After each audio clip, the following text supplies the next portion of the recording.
PEGI 18. Hoy por primera vez en la historia de Japatonic TV vamos a hacer un video habiendo estudiado.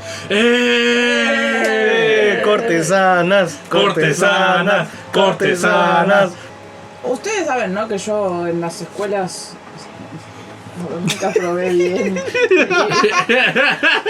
Y a mí el estudio mucho no me va. Bueno. Pero igual vamos al caso, estudiarlo a nuestra manera. Sí, claro, tampoco es que... Porque si fuera bueno, el tema es así. Hoy vamos a hablar sobre casos de asesinatos famosos de Japón. ¿Qué? ¿Íbamos a hablar de moras? Casos muy famosos de asesinatos grandes en Japón. Algunos masivos, otros no tan masivos. El tema es que fueron muy importantes en la historia en las historias sangrientas del país. Las historias sangrientas del país. Hay muchos casos, fíjate, curiosamente. Digo, no sé, tal vez creo que... Perdón, antes de olvidarme, quiero dar crédito, por lo menos de lo que vamos a hablar Lore y yo. Hace ya unos cuantos años, creo que no sé si antes de Facebook o apenas empezando Facebook, leíamos un blog que había encontrado Lore, que se llama Escrito con Sangre, que es un blog sobre historias de asesinatos, ¿no? De todo el mundo. Y yo me acuerdo que cuando me enganché con ese blog leí un montón de casos de asesinatos grandes que hubo. Y bueno, tres casos de los que se van a hablar, que son el de Lore y yo. Leímos ese blog, Escrito con Sangre. Es muy, muy, muy bueno. Ahí va la recomendación. Sí. Para los que sí, no sé si están interesados en este tema. No sé si sigue activo, pero por ejemplo tienen su blog, tenían YouTube, pero... Creo que el canal de YouTube nunca llegó a hacer nada. Nunca levantó. Nunca hizo nada. Es que además también es como... Hay que dar crédito, porque vos sabés que después, para repasar, aparte de que volví a leer el blog de los casos, me fijé un poco en YouTube a ver si había algo. Y eran youtubers que textualmente decían las mismas palabras de ese blog. Usaban hasta las mismas palabras. Boo earns. Que bueno, está bien, es el internet a veces. Pues, es que... Tampoco es. El que tiene ganas de tirar créditos a veces lo hace, otros no. Pues no. No sé, a veces como que la banda se va mucho con Uy, me está dando el sol. ¡Ah!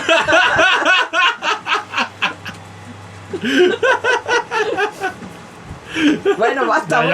Pero es que me da mucho el sol en la cara.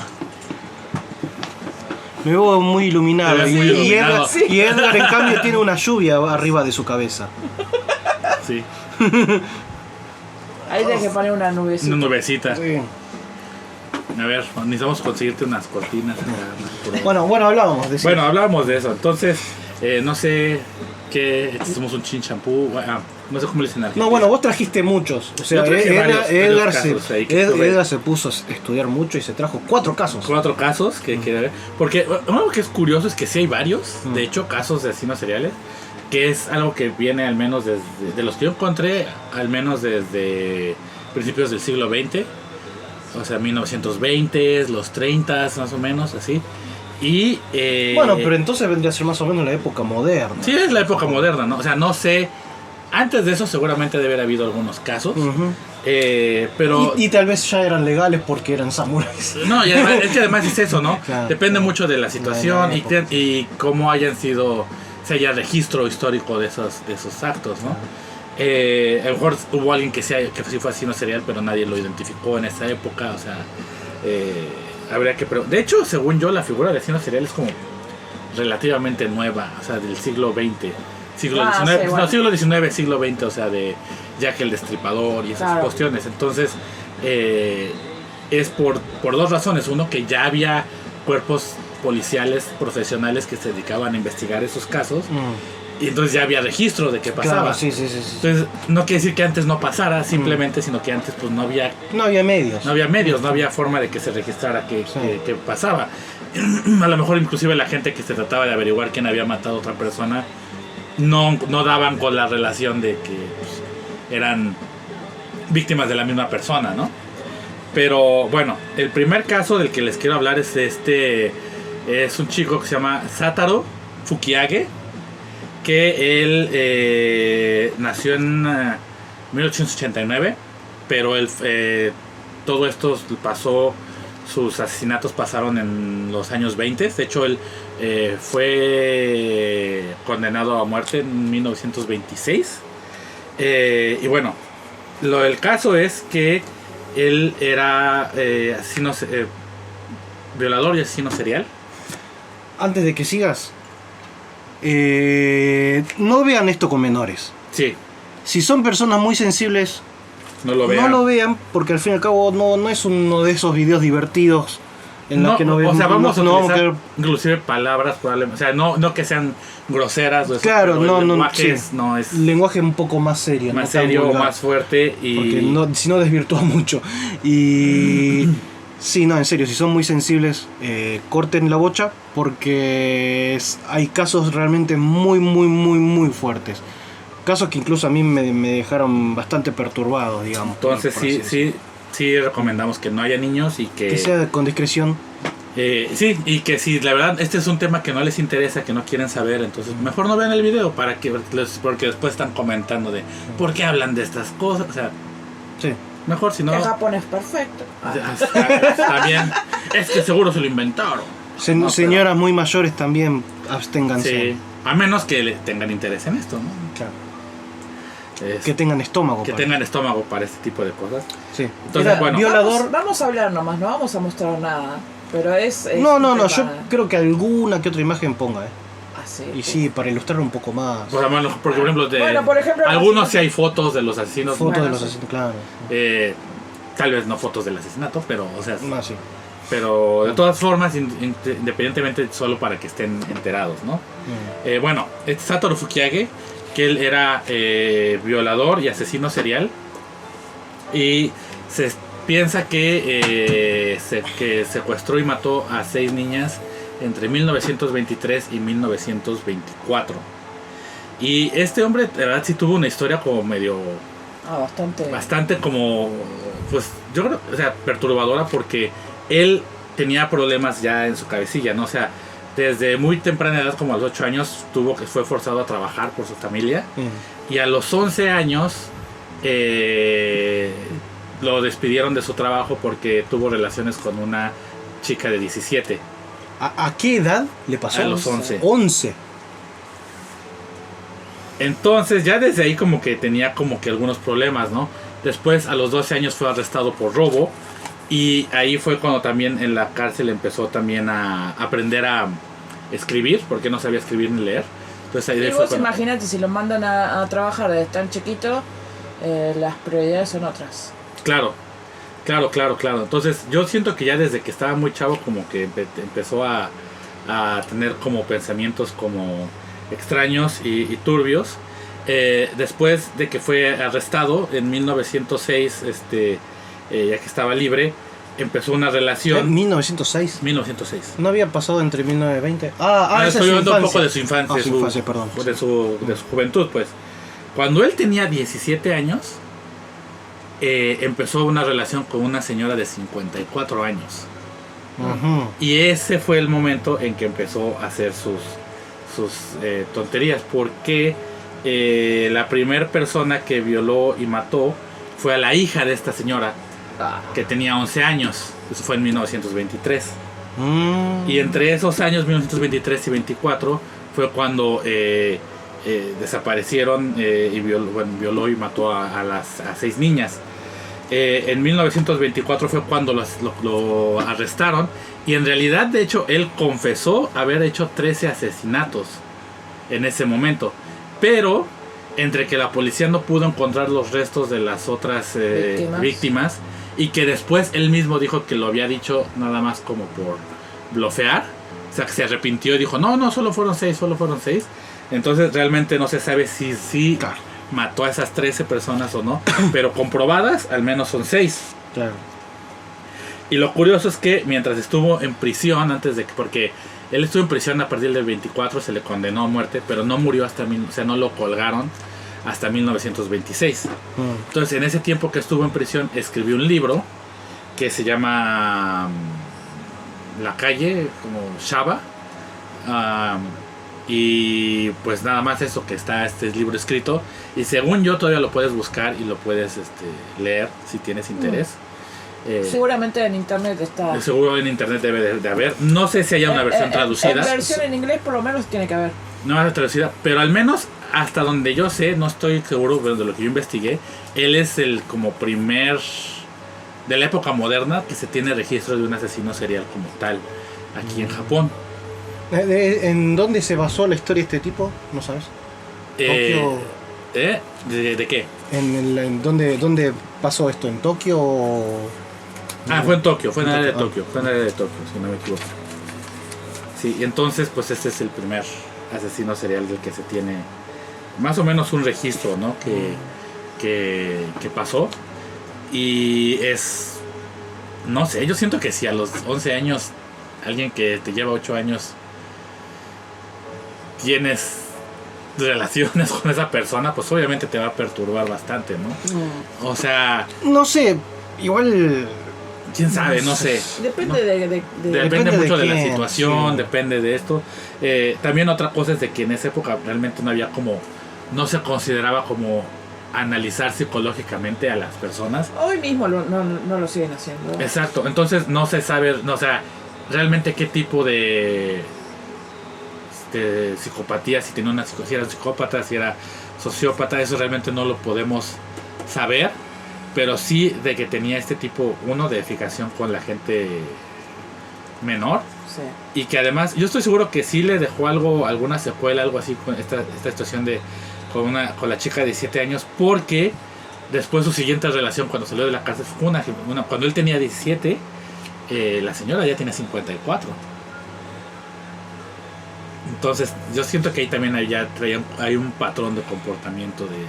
hay que ver el trato con los padres, si la madre... Exacto, o sea, qué había pasado, o sea... La madre... Sí, ya, porque en realidad, pues, precisamente su familia fue los que lo mandaron a trabajar a los 8 años, ¿no? Entonces realmente no sabemos qué tipo de vida tenía él en el hogar. Muy interesante. Entonces, que vendría a ser uno de los primeros... Uno de los primeros asesinos seriales. Aserinos y aserina. Seriales en Japón. Vamos. Primeros asesinos sucaritas. Sí, muy mal. Pero bueno, este no es como el caso más fuerte, creo. Este es como nada más para empezar. Y empezar con la historia. Empezar con la historia un poco. Un tentempié. Para ir calentando. Sí, porque no hay detalles de cómo de los asesinatos. De cómo fueron los asesinatos. Exactamente de cómo fueron. Se sabe que las violó y las mató. Se sabe que las violó y las mató. Nada más se sabe eso.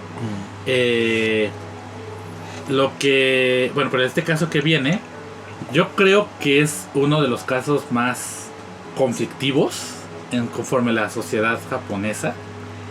También es de principios del siglo XIX. Y es esta señora que se llama Miyuki Ishikawa. Pero ella también era una asesina de niños. Realmente no se tiene... no se sabe cuándo fue que ella falleció, porque no fue condenada a muerte. Y su historia es que, bueno, ella era una partera. Sí, ya sé cuál es el caso. Ya sé. Pero bueno, ese también lo leí en el blog. Ok. Bueno, le damos. Sí. Está mejor porque así ya podemos también discutir más. Ella era una partera y se cree que su número de víctimas va entre 85 y 169, algo así. Sí. Pero realmente no se sabe cuántas fueron. Al menos en promedio, lo que sí están seguros es que al menos fueron 103. Claro, pasa que era la época. ¿En qué año había sido? Eso es en alrededor del principios del siglo XX, 1940. Los 1940. No, antes de la guerra. Antes de la guerra, de hecho sí, ya fue antes de la guerra. Bueno, no, en plena guerra, hasta plena guerra. Ajá, de hecho. Y... de hecho, ella es, creo que la persona que tiene el asesino serial con el mayor número de asesinatos en la historia de Japón. Sí. Y todos eran niños. Bebés. Todos eran bebés. Todos recién nacidos. Todos recién nacidos.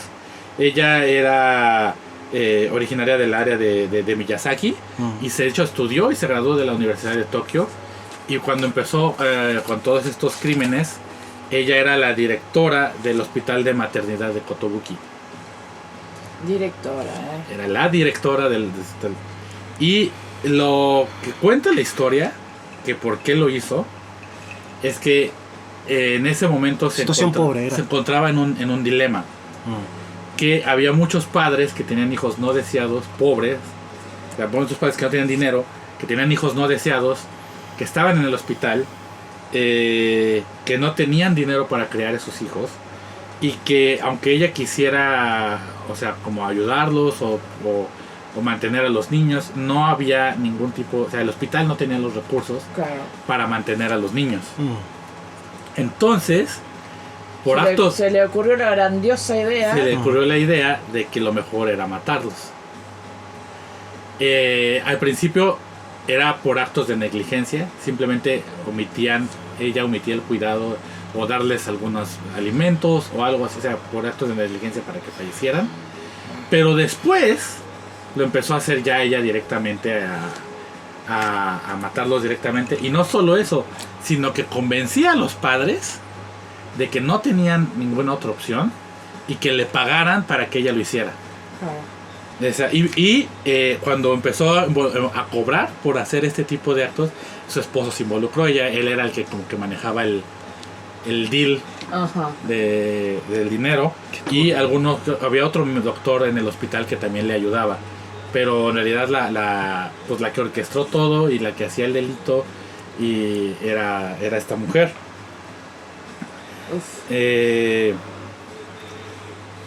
Algo que también hay que tener como en cuenta, y que por eso cuando la policía descubrió, porque de hecho fue en Waseda, precisamente en el barrio donde está mi universidad y donde yo vivo, la policía encontró los cadáveres de cinco bebés, y fue después de que le hizo autopsia fue que se dieron cuenta de que estos no eran por causas naturales, sino que alguien los había matado y los había ayudado a aventar ahí.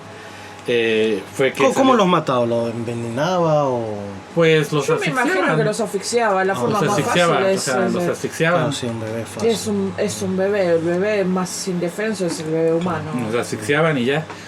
Eran las dos formas, los asfixiaban o era por negligencia, o sea, como que literal era como de, tú no puedes mantener al hijo, págame esta cantidad de dinero y yo me encargo, ¿no? Y aunque sí puede que sea una cantidad fuerte de dinero, va a ser más barato que el que tengas que mantener a tu hijo. Claro. Y así fue como hacían este tipo de actos. Pero lo que pasa es que eso, en esa época, y creo que eso es importante que hay que discutir, bueno, que hay que mencionar aquí, que en Japón sí hay como una historia larga de gente que hacía actos similares. O sea, por ejemplo, durante la época Edo, cuando hubo momentos de hambruna, los papás mataban a sus hijos y no era como mal visto, o los abandonaban en el bosque, o inclusive, por ejemplo, la gente mayor los llevaban al bosque para que no fueran una carga y pues ya que los mate el oso, qué sé yo. Pasaba eso en la época Edo, pero también pasó, por ejemplo, en 1930 pasó que en Itabashi había pues un gran número de niños abandonados, que eran como 41 niños que no tenían padres y que estaban como para, pues nadie los quería adoptar, y el pueblo, o sea, el pueblo los mató. Entonces, en época de la posguerra, te digo que no, pero 1930, antes de la guerra. Antes de la guerra. Igual de todas formas. Entonces, eso también, por ejemplo, cuando ella fue capturada y fue llevada a juicio, inclusive se publicó en los diarios sus declaraciones, y que ella decía que estaba haciendo un bien que ella estaba haciendo un bien a la sociedad, que ella estaba haciendo un bien a los niños, y que si ella tenía que ir a prisión, entonces los padres también tenían que ir, porque eran niños abandonados que nadie los iba a cuidar. Pero el tema, bueno, en algunos casos sí, a lo último ya era todo aprobado por los padres, pero al principio ella lo hacía sí, casi por su propia moral. En teoría sí, pero pues después digo ya cuando empezó a cobrar, o sea, no puedes decir que le estás haciendo un favor a la sociedad cuando ya estás cobrándole. Claro. O sea, no, eso obviamente tenía pero lo que pasó es que cuando esto se publicó, sí hubo una gran parte del público japonés que de cierta manera simpatizó con ella, porque sí pensaban que pues si nadie los iba a cuidar a los niños, pues mejor que murieran a que... Esto es toda una cuestión moral que va igual como es como el aborto. Sí, de hecho hubo una carta, creo, editorial que publicó un novelista japonés de esa época, Yoriko Miyamoto, en el que él criticaba a toda la gente que estaba, de que, a ver, dense cuenta, es una asesina y punto, o sea, no, o sea, No hay vuelta que darle. la gente pobre, o sea, si están de acuerdo en eso, o sea, está nada más como demostrando el elitismo y el clasismo de la sociedad, el que estén de acuerdo que se maten a los pobres, o sea, y bueno, al final no se le juzgó por homicidio como tal, se le juzgó por sí era homicidio, pero por un crimen de omisión, por lo cual la pena no era tan grave. No era, o sea, mató a alguien, pero no intencionalmente. O sea, es otra clase de justicia la que le mandaron. Y al final solo fue sentenciada a 8 años de prisión, pero en 1952 la pena se le redujo a 2 años. O sea que salió libre y Salió todo. libre al final y murió. De hecho no hay registro de cuándo falleció. Pero ella después de eso todavía vivió en libertad y tranquila y no pasó nada. Ay, no, igual casos así no son raros, que salgan libres y hay varios. Y sí, hay al menos uno de la época moderna Sí. que está así como ¿what? Pero lo importante aquí es que este caso sí trajo una revolución social en Japón, porque fue el causal de que se debatiera la legalización del aborto. Claro. Y en 1948 se pasó la primera ley, era la ley de eugenesia, se le llamaba, que también, ahora creo que se le llama la ley de la mujer, ley de la salud del cuerpo de la madre. Y en el 49 se legalizó que era poder abortar por razones económicas. Por razones económicas, wow. O sea, Sí, porque no te alcanza para Sí, sí. porque mantenerlo. de cierta forma el Justamente gobierno, o sea, era la razón de todas esas. al todos final esos se concluyó asesinatos. que para que no pudiera pasar algo como lo que pasó, era más fácil legalizar el aborto a que Bueno, que igual maten a- es- que es- maten a los es- bebés. Es raro, ¿no? Porque, por ejemplo, vos te pones a pensar, y en Japón es legal el aborto y podés hacerlo. No sé cuánto te cobrarán, si te cobrarán. Acá la medicina no es gratis. La medicina hasta por cualquier cosa te cobran. Pero en las noticias sale de madres que tienen a sus hijos y los tiran. los tiran en la basura. Los tiran a la basura, los matan. Que los dejan, Los la sa- típica de que es verano y lo dejan en el coche encerrado para que se mueran de calor. Sí, igualmente de eso mucho Luego- no escuché, sino que sí que los tiran, que encuentran bebés muertos en la basura. Sí, o en los lockers de en las los estaciones. lockers, sí, en los lockers de estaciones, o en los en lockers una de las mochila estaciones. tirado en la basura. O sea, es un poco extraño. Lo que pasa es que también yo siento que aunque el aborto es legal, precisamente como tú dices, no es gratuito. Claro, no es gratuito y aparte otra cosa, es la vergüenza de los padres. Y además ¿no? es eso, o sea, a pesar de que sea legal, se sigue Vos ponele habiendo... que la chica, está embarazada, no quiere el bebé, pero no quiere practicarse el aborto. Y ponerle que los padres, porque hay casos, pues que los padres agarren y lo ven al hijo recién nacido y van y lo tiran. O sea, Sí. No, y es que además tenemos que recordar que aquí en Japón el tener cara ajá, es una de las cosas más importantes. Sí. Les pesa demasiado mucho el que dirán. la reacción de la sociedad. Entonces, en ese tipo de situaciones, prefieren Porque arriesgarse por algo están los- en su lógica, prefieren arriesgarse a tirar al bebé a pasar por un aborto y que la gente se entere que la niña o que la mamá tuvo un aborto. Pero vos imaginate que por algo están los hikikomori. O sea, son padres que no crían bien a sus hijos, que los cagan a palos, que les hacen la vida imposible. Después llegan adolescentes, los pibes no están del todo bien porque los hicieron mierda mentalmente, entonces no quieren salir de las casas y ellos, por no demostrar que su hijo tiene un problema y que su familia no es perfecta, lo dejan encerrado y no buscan una ayuda. No, es que, por ejemplo, precisamente en el podcast que hago con mis amigos de la universidad en inglés, hablamos con un profesor que es especialista en el caso de los hikikomori. Y él lo decía así: ser hikikomori es una enfermedad, bueno, no una enfermedad, pero es un problema psicológico, pero es un problema psicológico de gente de clase media. Sí. Clase media, clase alta. Porque es gente que prefiere esconder el problema. Exacto. Y puede darse el lujo de mantener un hijo por años. Los que salieron de hikikomori fue porque se les murieron los padres o los padres ya están muy ancianos y no pueden ser más mantenidos. Entonces... O porque en una situación, por ejemplo, ¿por qué no pasa este tipo de situaciones en otros países?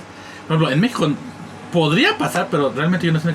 Porque a lo mejor dejas que el hijo esté 1, 2, 3 días, encerrado. Una semana si quieres encerrado, ¿no? Pero llega un punto y dices, bueno, no, ya, o sea, que haga algo de su vida, ¿no? Acá el chico tiene un problema, o sea, te preocupás, tu hijo es tu familia y le vas a buscar ayuda. O sea, le vas a buscar un psicólogo, un psiquiatra o amistades que hablen con él o una persona que hable con él, que le ayude. Vos mismo vas a intentar hablar con él para fijarte qué problema tiene. Acá no, acá lo dejan ahí encerrado y... Sí. Además de que fíjate que ese es... Bueno, eso es yo creo que un tema para otro video. Sí, que podemos hablar después. Pero sí tiene mucho... O sea, el punto del problema de los hikikomori tiene mucho que ver con lo de salvar cara. Sí. Y en el caso del aborto también tiene que ver eso, ¿no? Sí. Y también es mucha gente... Porque, por ejemplo, algunos de los casos de las personas que dejan a los bebés abandonados, así que en el loco, muchos son de extranjeros que vienen de Asia, Filipinas, Vietnam, pues gente que vino aquí a trabajar de sirvientas o de enfermeras en hospitales, cosas, y que en realidad no saben las opciones que tienen, que aquí sí existe el aborto, que pueden hacerlo, también. O que a lo mejor las embarazó un japonés y después no se quiere hacer responsable y ya no saben qué hacer, y en el pánico de no saber qué hacer, a la basura, hacen esto, ¿no? Porque una de las cosas que sí son ciertas de aquí en Japón es de que existe el registro de familia, ¿no? Sí. Entonces, para que tú, si tú tienes un hijo con un japonés, con un hombre, y no están casados ni nada, si tú quieres que el hombre dé algún tipo de dinero para la manutención de ese niño, él tiene que voluntariamente reconocerlo como su hijo y anotarlo en su registro de familia. Si él no se hace, si él no dice, si no está, si él no lo reconoce, el pendejo es mío, no hay ley que te obligue a mantenerlo. Ni siquiera con estudios médicos de pruebas. No, ni siquiera. No. O sea, las leyes acá son... Entonces, o sea, ese es uno de los problemas. De hecho, es uno de los problemas muy graves que hay aquí con las mamás solteras y que son yo creo que hay estudios que prueban que las mamás solteras son las que están en el rango de pobreza más, sí, el nivel más bajo de pobreza de Japón, precisamente por eso, porque pues entre que no pueden, como son mamás y no tienen quien les ayude, no pueden tomar trabajos de tiempo completo. Claro. Entonces, o sea, es como un círculo vicioso que se hace ahí, ¿no? Sí. Y se está abogando mucho asociaciones de defensa de la mujer y eso que abogan porque se cambie esa ley, porque pues estás poniendo no solo a la mujer sino a los niños en riesgo, ¿no? O sea, lo estás dejando en una situación de pobreza por no hacer ese reconocimiento legal. Y bueno, el punto de todo esto es de que al final eso fue todo ese cambio, al menos de que se legalizara el aborto aquí, fue a causa de la mina esta de que esta hizo, chica, sí, directora de hospital, de esta mujer Miyuki Ishikawa, que además era directora del hospital, o sea, no era cualquier cosa. Bueno, yo voy a hablar el caso de el famoso asesino otaku, Tsutomu Miyazaki. que fue... Básicamente este tipo fue el responsable de que los otakus sean mal vistos en Japón. Uno normalmente hasta fines de los 90, mucha gente pensaba que la palabra otaku tenía connotación negativa. Sí.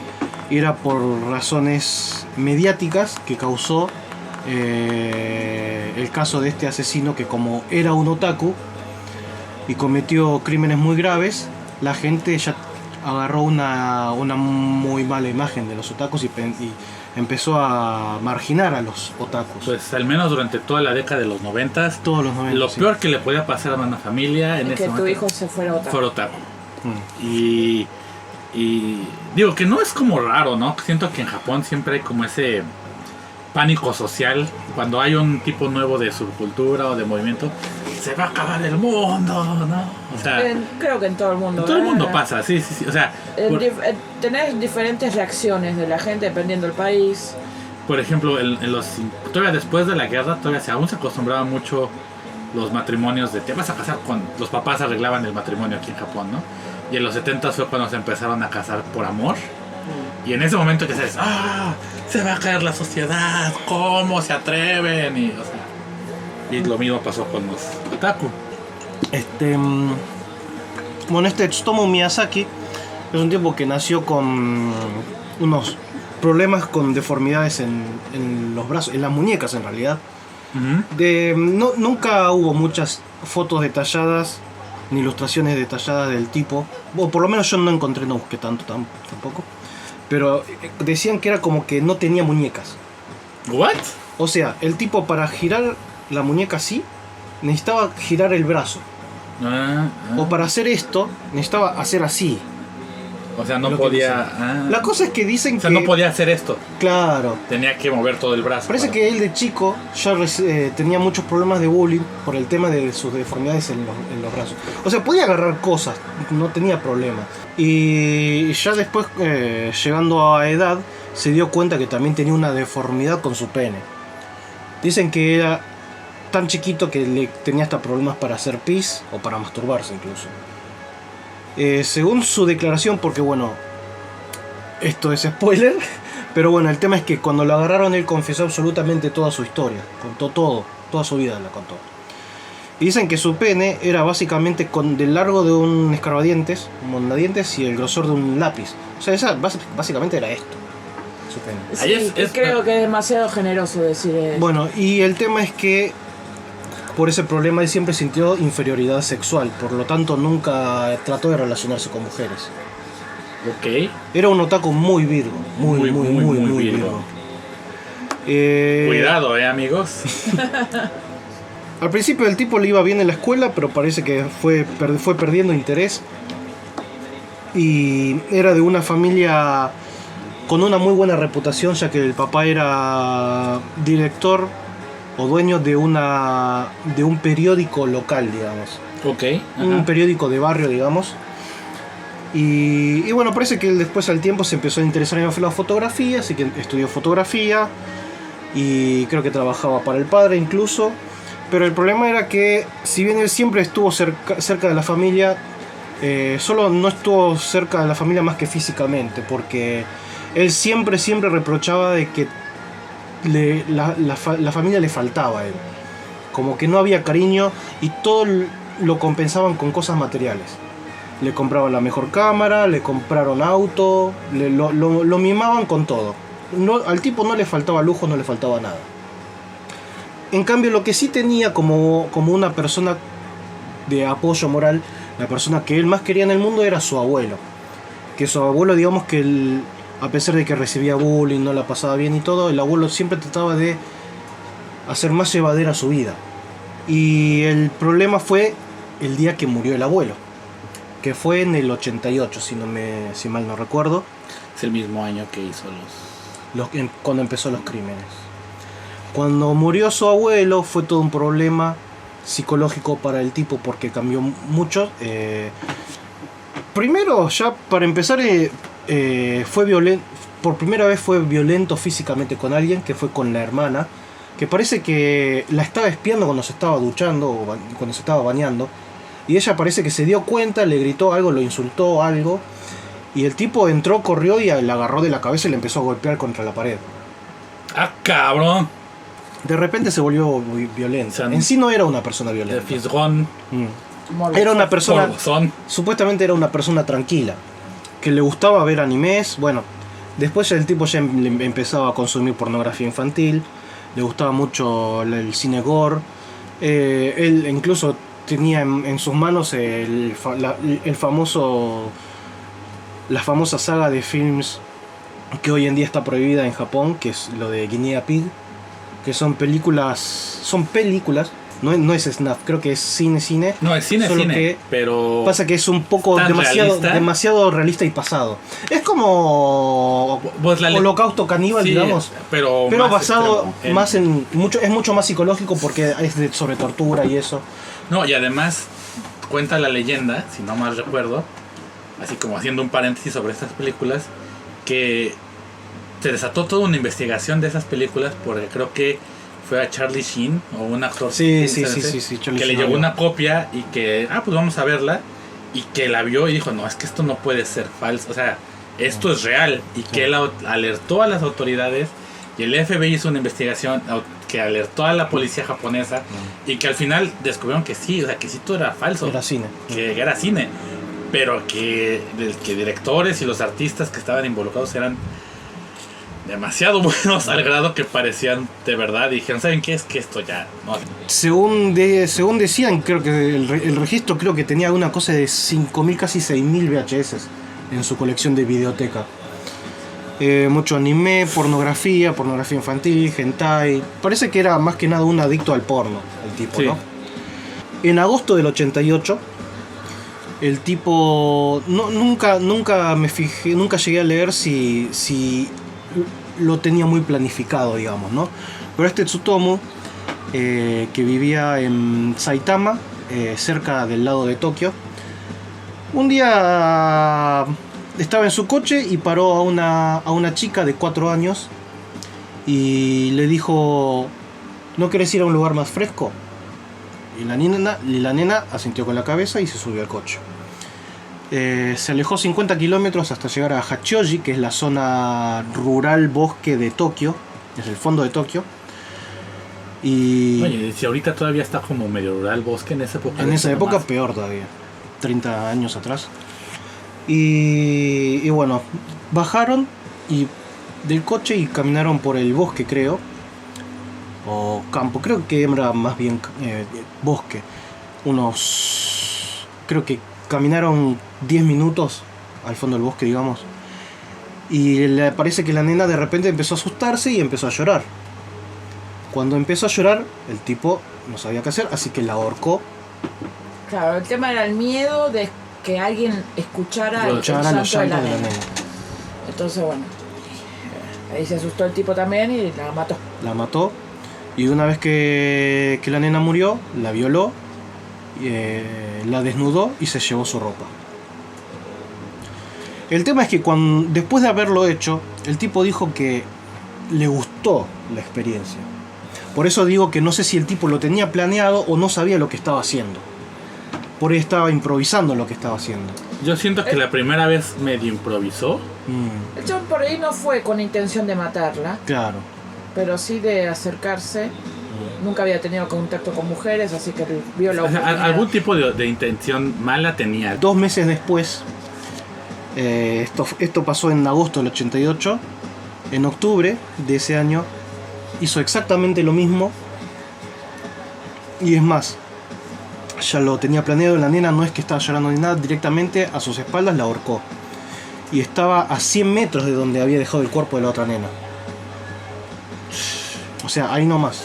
O sea, esa vez ya... Volvió al Volvió lugar. y hizo lo mismo. Violó el cuerpo, se llevó la ropa. A todo esto se estaba buscando los cuerpos de las nenas desaparecidas, no se encontraban. Hasta el tercer caso, que fue en diciembre, otros 2 meses después, del 88. Convenció a la nena para que suba a su coche, la subió al asiento trasero y ya cuando era más o menos de noche le decía que se desnude. La nena se desnudó, le sacaba fotos Y parece que estaba muy oscuro, ¿no? Y en una parece que pasó un auto y con las luces se le iluminó la cara al tipo y la nena empezó a llorar cuando le vio la cara.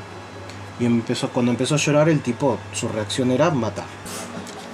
Ahora, no estoy muy seguro de la ubicación de este asesinato, pero el cuerpo de la tercera nena creo que fue encontrado. Ahora, como encontraron el cuerpo de una nena de la misma edad que las otras dos desaparecidas, ya empezaron a moverse, la policía empezó a moverse mucho más porque vio que podría ser un caso de un asesinato serial, de un asesino serial. Por lo tanto había que buscar a una persona según los investigadores. Dicen que por los barrios de las nenas desaparecidas se entrevistaron a muchos vecinos, como a 2000 personas se entrevistaron de la zona, pero no encontraban los demás cuerpos. Ahora, como ya los padres de las otras dos víctimas asumían la muerte de sus hijos, ya que apareció una nena muerta de la misma zona, de la misma área, ya salían los padres a los medios a pedir que si alguien sabía, si alguien sabía, pidiendo, ¿no? Lo que haría cualquier padre. El tema es que el tipo ya le empezó a entrar más gusto todavía a la situación. Porque a los padres de la primera víctima le mandó huesos, dientes y ropa de la nena. ¡Qué hijo de su gran! ¡Qué hijo de la gran puta! Y no solamente eso, sino que primero empezó a hacer llamadas en la que no hablaba, solamente respiraba. Llamadas de 30 segundos, solamente respirando en silencio. Después empezó a mandar cartas. Y el tema es que la policía, no me acuerdo por qué, pero el tema es que la policía le dijo a los padres de que no era el cuerpo de su hija. No sé si le mintieron para darle esperanzas o por incompetencia. Pero el tema es que los padres ya volvieron a tener esperanza de encontrar a su hija.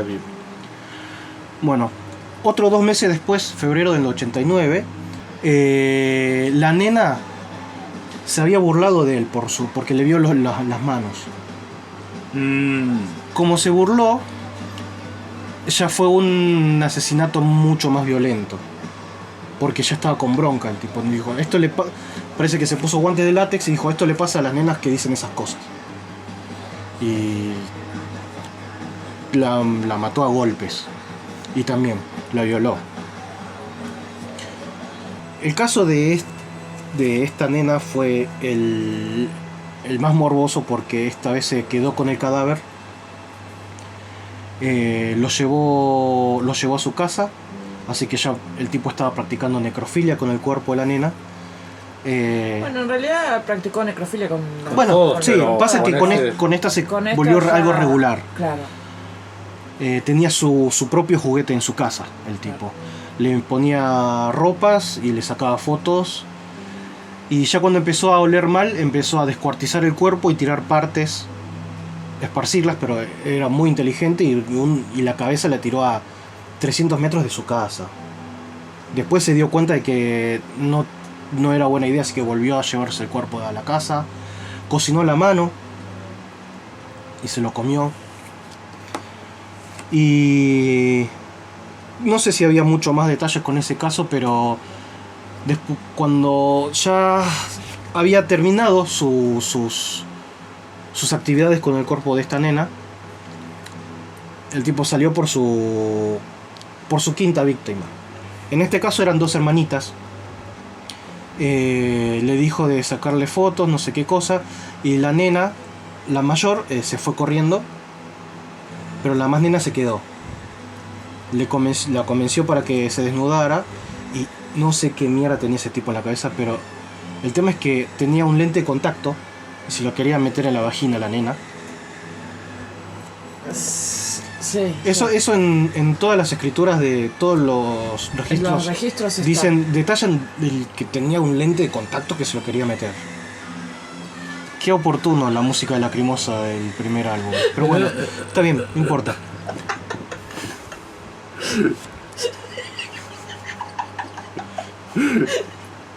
No me digas, no llores. Me tenés Bueno. pesadillas. Pastorcitos. Bueno. Oh, qué fuerte. Ahora, por suerte, la hermana mayor de esta nena fue por el papá, volvió con el papá y el papá parece que justo lo agarró justo. Creo que lo llegó a patear, golpear o algo, pero el tipo aún así escapó. Pero ¿qué pasa? El tipo, cuando fue a por las nenas, había ido en auto. O sea, Dejó el auto. y él se fue corriendo. Se escapó corriendo. Dejó el carro. Cuando volvió para buscar su auto, Ya no está. no, Lo agarraron. lo agarraron. Como lo agarraron, parece que lo entrevistaron y a los 17 días recién de estar detenido, confesó todo.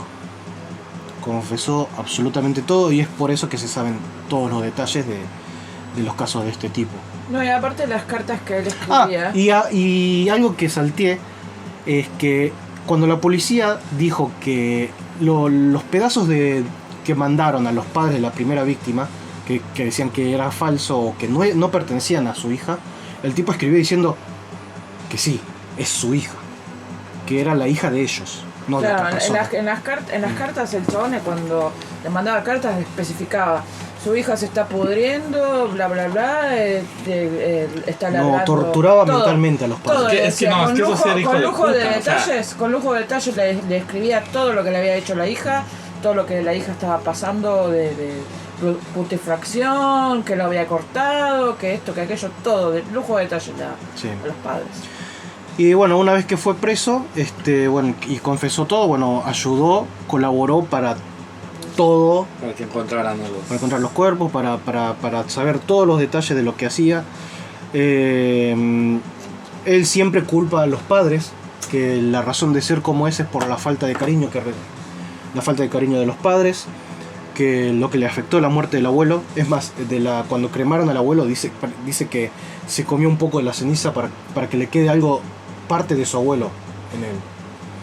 Imagínate que era la única persona que quería en todo el mundo, ni siquiera quería a las hermanas ni a los padres. Las hermanas menores también se burlaban de él.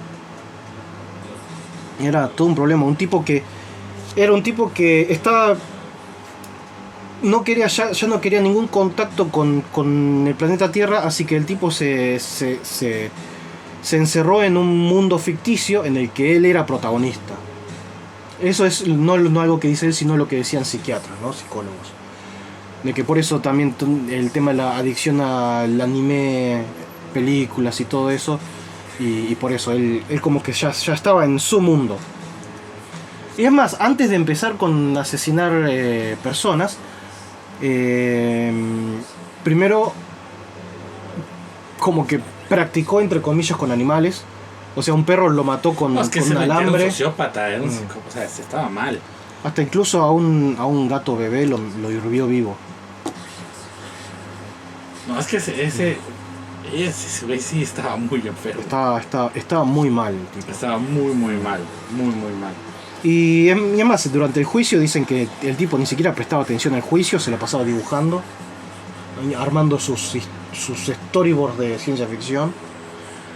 Lo único que sí, él quería que no le den Pena de la horca. horca, porque le tenía mucho miedo a la horca. Y de todas formas se lo ahorcaron. No, pues sí. La pena de lo muerte que fue hizo por- no era como para que no lo... para que se dé el gusto de elegir. Sí, exacto. Y el papá no financió en absoluto el juicio, no quería saber nada con su hijo porque era la peor vergüenza de su vida. Y es más, en el 94 se suicidó el papá. Es que eso sí es muy... O sea, aquí en Japón, y bueno, no solo en Japón, en sociedades asiáticas en general, China, Corea, pero en el caso específico de Japón, que es en donde vivimos, si tú cometes un delito, La familia. no solo es el delito que tú cometiste, sino que la familia va a ser también señalada socialmente. Independientemente de si fue algo tan grave como lo... Vos imaginate un tipo que quiere joder a la familia y se va y se suicida. ¿Qué es lo peor que puede hacer? Es tirarse bajo un tren. ¿Sí? Claro. ¿Por qué? Porque todo el gasto que tiene la línea de tren con retrasos, con gente que no llega a ver... Todas las pérdidas monetarias Toda de la las pérdida empresas. monetaria pasa a ser una deuda enorme De la familia. de la familia. Y de hecho, sí, o sea, y la cuestión es eso, que muchas veces en este tipo de casos inclusive la familia tiene que salir a los medios A pedir perdón. a pedir perdón, porque ellos fallaron en hacer que esa persona, La crianza. la crianza o el hijo o quien sea, que fuera una persona socialmente adaptada.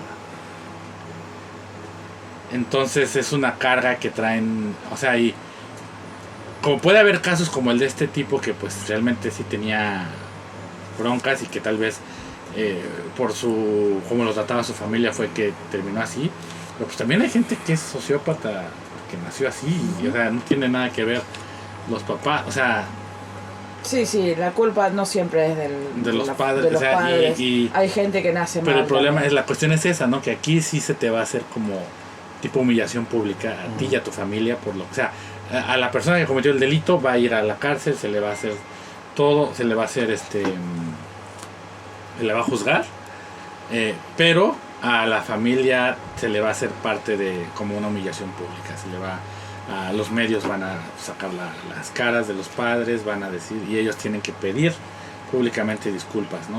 Por lo que pasó.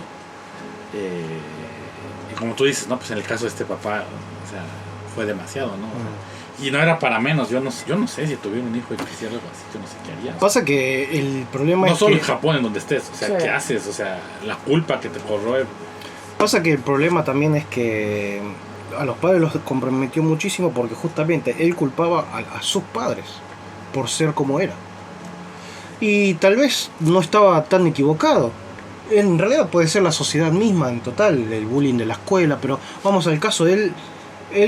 Se pudo mantener como ser humano hasta adulto gracias a su abuelo, básicamente. Fue la muerte del abuelo que le hizo paf. O sea, ¿qué pasa?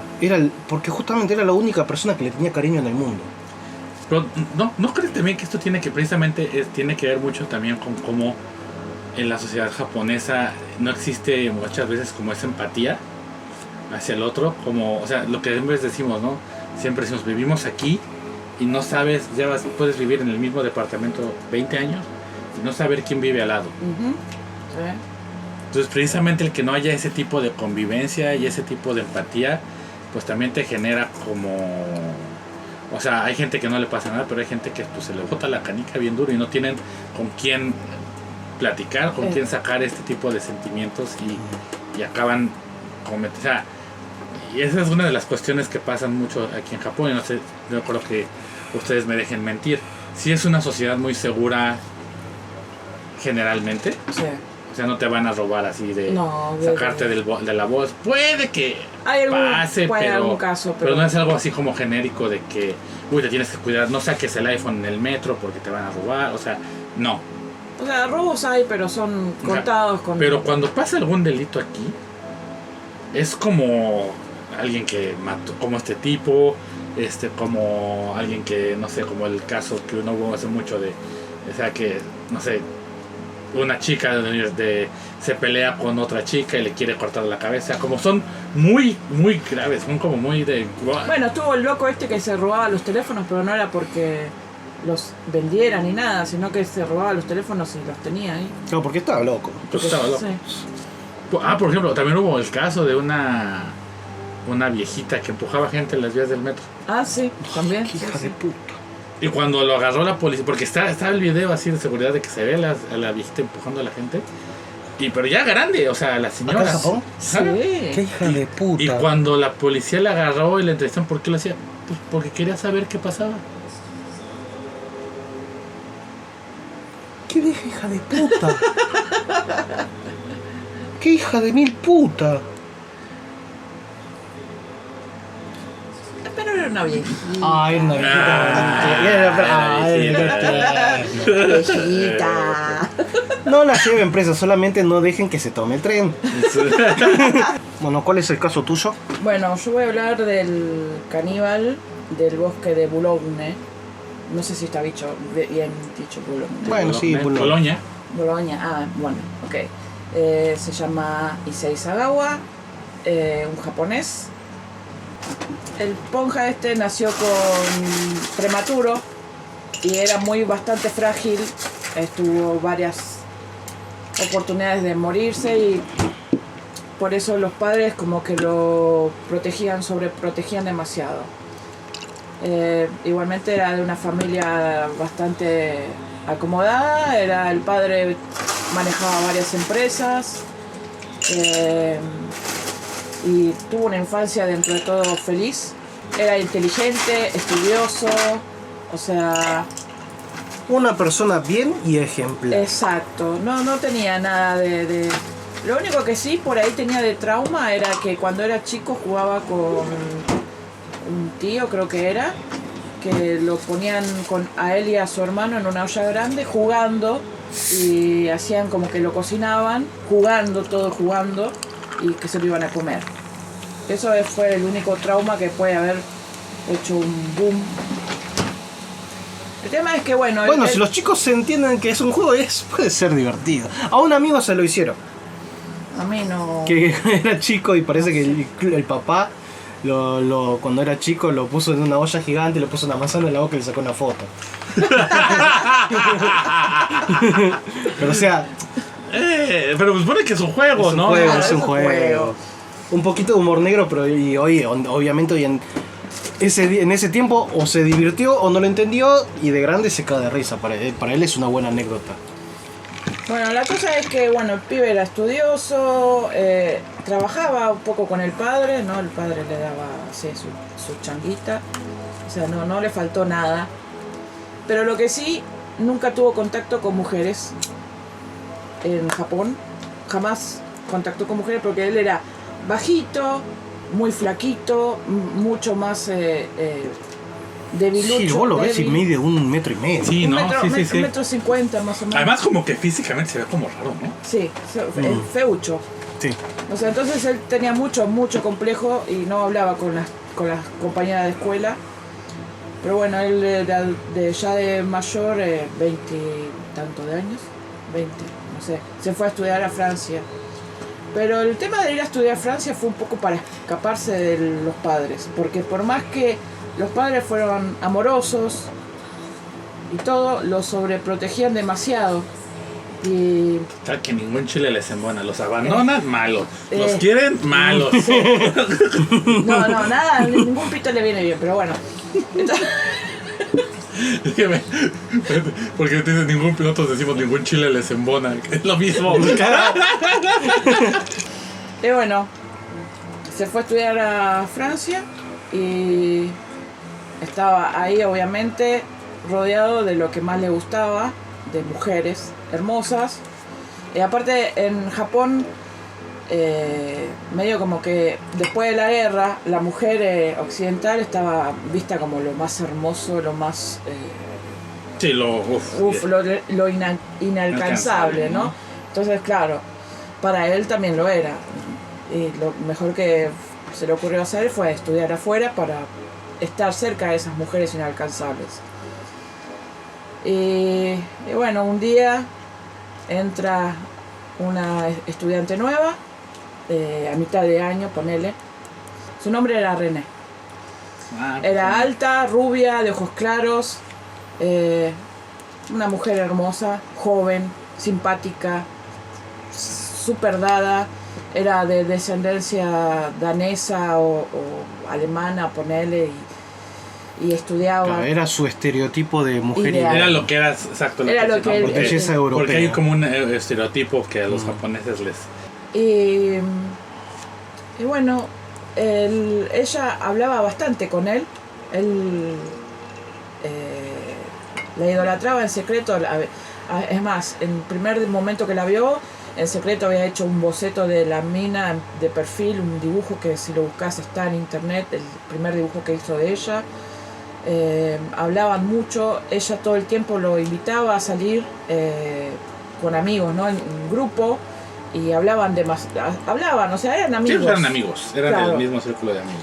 Entonces el tipo ya empezó a sentir mucha atracción hacia la mina Pero ahí está la cosa es que no sé, unos dicen que sí, otros dicen que no, que el tipo como que se le tiró el lance y ella le dijo que no, que solo eran amigos. Pero para mí que él no se atrevió a confesarle su amor, entre comillas, y lo que hizo fue invitarla a la casa. Es más, le escribió una carta diciéndole que necesitaba una ayuda con una traducción de una carta en alemán, creo que era, y que le iba a pagar, ¿no? Y le invitó a tomar el té a su casa. Y ella había comprado, ya tenía planeado todo lo que iba a hacer, ya lo tenía planeado. Había comprado una escopeta, había comprado cuchillo, había comprado cosas para tener el cadáver ahí en la casa, todo. Perdón, nada que ver, no, pero en Francia se puede comprar una escopeta. Y supongo que sí. De casa, tal vez. Supongo que ha sido de casa. Y además legal. también era en otra bueno, época. Igual era otra época. También ¿no? era en otra época. Y bueno, el tema es como que habían, como la había invitado a tomar el té, creo que era este estilo de té tipo japonés, y la había hecho sentar en el piso arrodillada, ¿no? Y en una vez se levanta, ella estaba como leyendo lo de la carta. Lo de la carta, o si le estaba leyendo algún texto que él le había dado, y de espalda le pega un escopetazo en la nuca, en la cabeza. Y bueno, de ahí ya muerta, a la mina le hizo de todo. Fue primero a buscar cuchillo porque él ya tenía planeado de que la primer parte que iba a comer de la mina iba a ser la nalga. Y bueno, le cortó las nalgas, y bueno, la nalga es grasa, ¿no? Y él describe, porque cuando lo agarraron, spoiler, cuando lo agarraron, él describe que cuando intentaba cortar, lo primero que veía era grasa. O sea, era como cortar y que se vea un elote, un maíz, un choclo, ¿no? Todos como bolitas amarillas, que es la grasa normal que tiene un cuerpo. Y bueno, igual cortó, comió de diferentes maneras, le cortó los pezones, le cortó las piernas, cortó los muslos. Al principio, cuando la mató, recién asesinada, el tipo comió crudo. ¿Violó el cuerpo? Sí, violó. No, y aparte, no solamente eso, una vez que terminó de violarla, de comerla, volvió. El cuerpo lo juntó como pudo, lo metió en la cama y durmió en la cama con ella. Lo que se le cruzó por la cabeza, lo hizo. Le pegó un mordiscón, le cortó la nariz, le cortó la lengua, le cortó los pezones, todo el pecho. La descuartizó en 80 pedazos. Sí. Hizo de todo. Hasta le cortó el ano, lo lavó y lo cocinó para comérselo. Pero obviamente un ano, ¿qué sabor puede tener más que a mierda? Por más que lo laves y lo cocines. El chabón, cuando se lo metió a la boca, sintió el sabor desagradable. Y el tipo, ¿qué fue lo que hizo? Se lo volvió a meter como si no hubiese pasado nada. O sea, el chabón cuando encontraron el cuerpo, le encontraron el ano que lo había cortado, que lo había cocinado y que lo había masticado y que lo había vuelto a meter en el cuerpo. O sea, sí. Bueno, después de varios días... La cosa es que no quería tirar nada. No quería tirar nada. El chabón aprovechó, hizo hasta diferentes comidas con pedazos de carne. El chabón estuvo con el cuerpo como una semana, más o menos, hasta que empezó a oler mal, a traer moscas. Y bueno, lo que hizo fue terminar de descuartizarlo, las piernas y el torso. Ya la cabeza ya la tenía cortada y lo metió en una maleta. Ahí llamó un taxi y bueno, al principio dije el bosque de Boulogne, ¿cómo era? Bolonia. Bueno, porque es donde se fue. El tipo se fue a un bosque, como un parque más que nada, y donde había asiento, como una plaza. Un lugar público. Sí, el chabón bien de la cabeza no está. Era inteligente hasta ahí nomás. Sí, en realidad no es muy inteligente. Sí, no. Y bueno, el tipo se bajó con su maleta, todo, y en vez de dejar el cadáver ahí o ocultarlo, lo que sea, encontró una banqueta de plaza, se recostó, dejó la maleta a un costado, se recostó y se quedó dormido. La maleta empezó a largar sangre, a un viejito que pasaba, un paseador o no sé qué, vio la maleta que largaba sangre, la abrió y empezó a gritar el viejo, de horror, porque encontró el cuerpo de una mina toda descuartizada. El japonés, Issei Sagawa, se despierta por los gritos del viejo y se va corriendo. Bueno, la noticia se hizo mundial, se llevaron el cuerpo a la delegación, hicieron todo. Bueno, al final al tipo lo encontraron, fueron al departamento, encontraron que tenía en la heladera un montón de carne, todavía de la mina, que había guardado en bolsitas para comer. Habían encontrado restos de carne cocinada y condimentada en platos, y el tipo confesó todo. Bueno, sabía hablar inglés perfectamente, así que no le fue dificultoso decir todo lo que había hecho.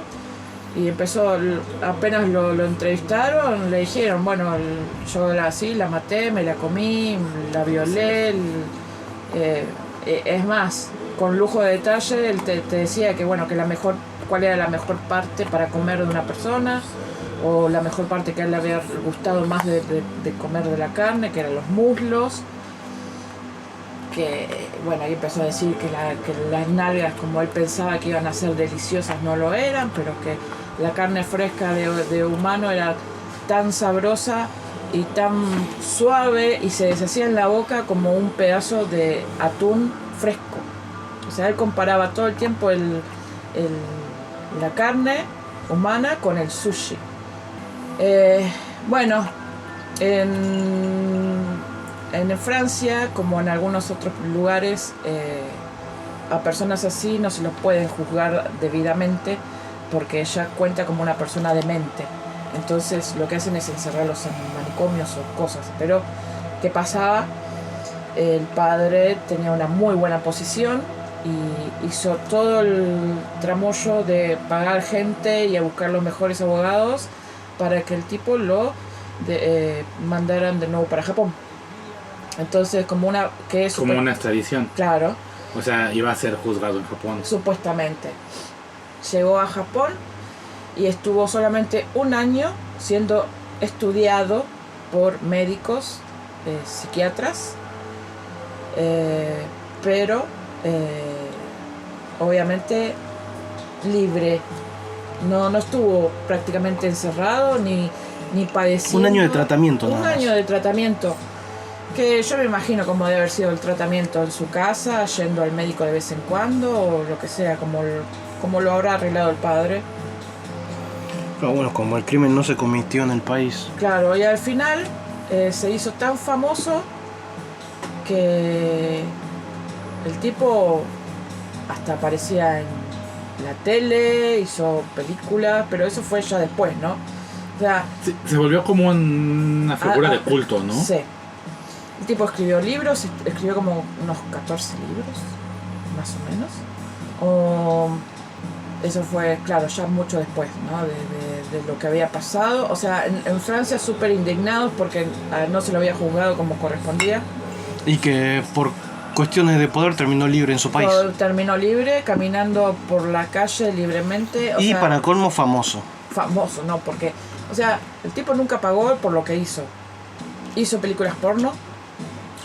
Sí, eso sí lo llegué a ver en un hizo películas documental porno. sobre Todo el tiempo que los llevaban a la televisión y contaba su historia, él revivía todo el tiempo, todo, te contaba con lujo de detalle para el que quería escucharlo, él te contaba. Pero hasta hizo como un manga así como medio super turbio, ¿no? Hay mangas, hasta hay canciones que hablan de lo que hizo. O sea, hay canciones, hay mangas, hay libros.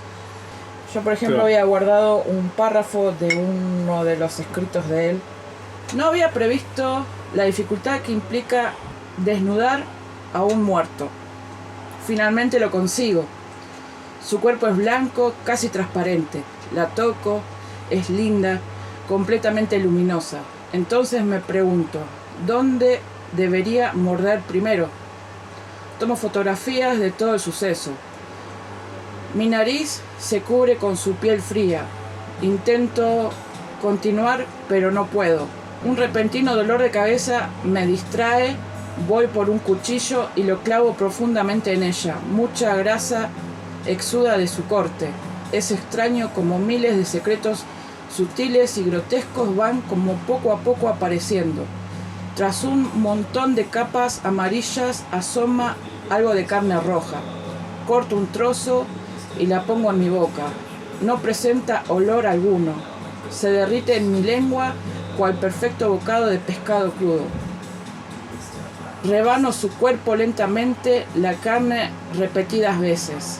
Tomo fotografías de su cadáver, opacado solo por la profundidad de las heridas. Hijo, a mí lo que me perturba mucho de este caso, no, obviamente no solo lo que hizo, sino que se haya vuelto una figura de culto, o sea que haya salido en la tele pública. En la tele pública. O sea, ¿qué hubiera pasado si eso lo hubiera hecho acá? Exacto, ¿no? O sea, que estuviera en la tele pública, que lo tuvieran como... O sea, también para darle su justa dimensión, no es que todos los japoneses lo idolatren, pero no. sí es... No, dudo que mucha gente Ni lo siquiera idolatre. sepa quién El tema es que es... Michael Mann es un caso muy curioso. O Es que sea, vos imaginate lo que podés el tipo- odiar y todo, pero si vos ponete en el lugar de productor de televisión, el tipo está libre, no tiene que ir preso ni nada. Todo lo que hizo, vamos a traerlo al programa porque nos va a traer rating. La fama que pudo obtener fue muy fácil. Ahí viene como ese debate de... No es que porque De porque la gente no tiene que confundir de que el tipo llegó a la tele porque la gente lo admiraba. Creo que hay un documental sobre él, creo que de Vice o no sé, y que creo que en esas películas de adultos lo que hacían es que llevaban a las chicas a que pues, hiciera todo lo que tenían que hacer desde y hasta el final le decían, ¿sabes quién es este güey? Es tal. O sea, no les decían con quién se iban a También puede ser. acostar hasta después. Y pues las chavas como que se friqueaban y, o sea, después les enseñaban, o sea, como que se sacaban muy de onda de... Vos imaginate que cuando le hicieron entrevista al tipo, muchos años después, de medios no japoneses, insistieron con que el tipo vaya a un psiquiatra a hacerse ver para ver qué era lo que tenía que decir el psiquiatra. Y el psiquiatra lo que dijo fue que el tipo todavía él siente el instinto de comer, que eso no lo perdió y nunca lo va a perder. No, porque hay entrevistas modernas del tipo y modernas, o sea, un poco más actuales. Y el tipo dice que el tipo dice que no está curado. Él mismo dice que él no está curado. Pero el médico que lo vio dice que él no está, no es una persona sana ni que tendría que estar libre. Pero vos viste, acá en Japón los locos están sueltos, no los tienen encerrados. O sea, porque es una boca que mantener también. O sea, ¿cuántos locos hay que te cruzas por la calle y vos decís, no, pero este tipo no está bien? Es que, bueno, una cuestión también que es muy importante, que en Japón la cuestión de la salud mental está... Justo es lo que iba a decir. Que se ignora demasiado. O sea, por ejemplo, yo a veces pienso cuando ves a gente, por ejemplo, cuando están con las muñecas estas de otakus que arreglan, que luego, o sea, hay gente que obviamente distingue que es una muñeca y solo es su hobby, pero hay gente que hasta piensa que están como vivas. Yo a veces me pongo a pensar, digo, ¿qué tanto realmente esta persona está mal? Uh-huh. ¿Qué tanto solamente es autista? ¿O qué tanto, sí me entiendes? Pero que nunca ha sido diagnosticada, Uh-huh. porque pues no se toma en cuenta lo de la salud mental. Es eso precisamente también, por ejemplo, uno de los problemas que hay por los hikokimoris, el suicidio. No se toma en cuenta la salud mental. Se sigue viendo que deja tú ir al psiquiatra, ir al psicólogo a terapia, ya estás mal. O sea, si la gente se entera que haces eso, es que estás mal. O sea, eres un loco, ¿qué te pasa? O sea, Ya de por sí, por ejemplo, un ejemplo cercano y fácil, el test psicológico de tu trabajo, que pusiste un montón de cosas negativas, todos los años es igual y no cambia nada. Es como por decir, No, algo estamos haciendo, nos preocupamos. La última vez sí hicieron algo, me dieron una tarjeta para que vaya a hablar con alguien. ¿Qué pasó? No, me hacen todos los años, me hacen un test de cómo estoy yo. De psicológico. De psicológico. En el trabajo, y bueno, el último test, o sea, me ayudó Jin para hacerlo, y Naka me decía que ponga la posta. La verdad. Claro, que yo no me siento bien a veces, que no hablo con gente, que no bla bla bla bla bla. Y bueno, el test salió bastante turbio para ellos, entre comillas. Igualmente eso es personal y el jefe no se entera de eso. No, por ahí la tarjeta se la dan a todos. No sé, eso no lo sé. Y bueno, en el sobre que te dan el sobre con el análisis final. Y bueno, me mandaron una tarjeta de tipo psicólogo para que yo vaya a hablar, o sea, si tenía ganas. O sea, claro, y con eso es también una lavada de manos. Claro, sí, porque nosotros nos preocupamos, es lo que podemos hacer.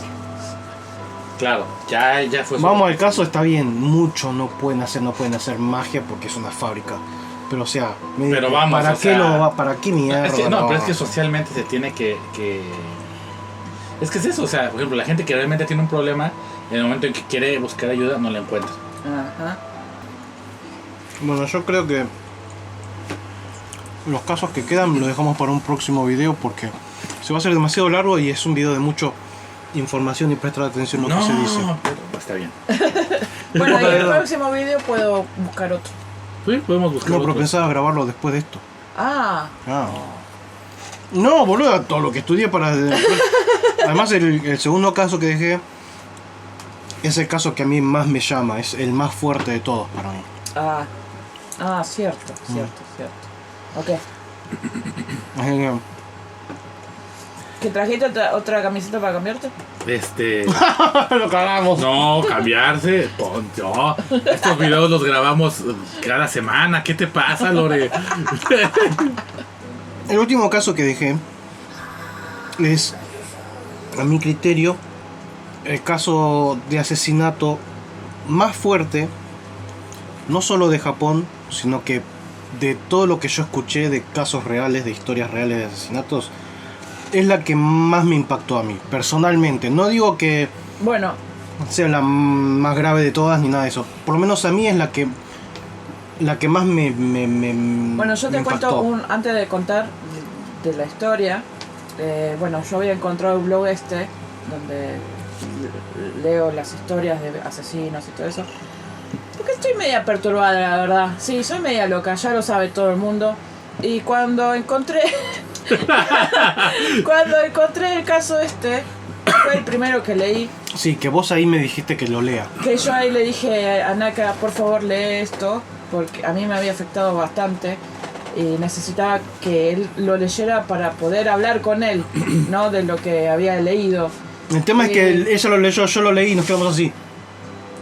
Yo me puse a llorar. Es muy fuerte. Soy. Che, espera. Dejémoslo para la próxima. O sea, es re forro, lo dejamos a la gente con muchas ganas. Bueno, pero esto lo metes en el otro video. No, todavía no cerré, boluda. ¡Boluda! Edgar, nos vemos en la próxima semana. ¡Por supuesto! En el canal más alegre de todo Japón. Japatonic TV.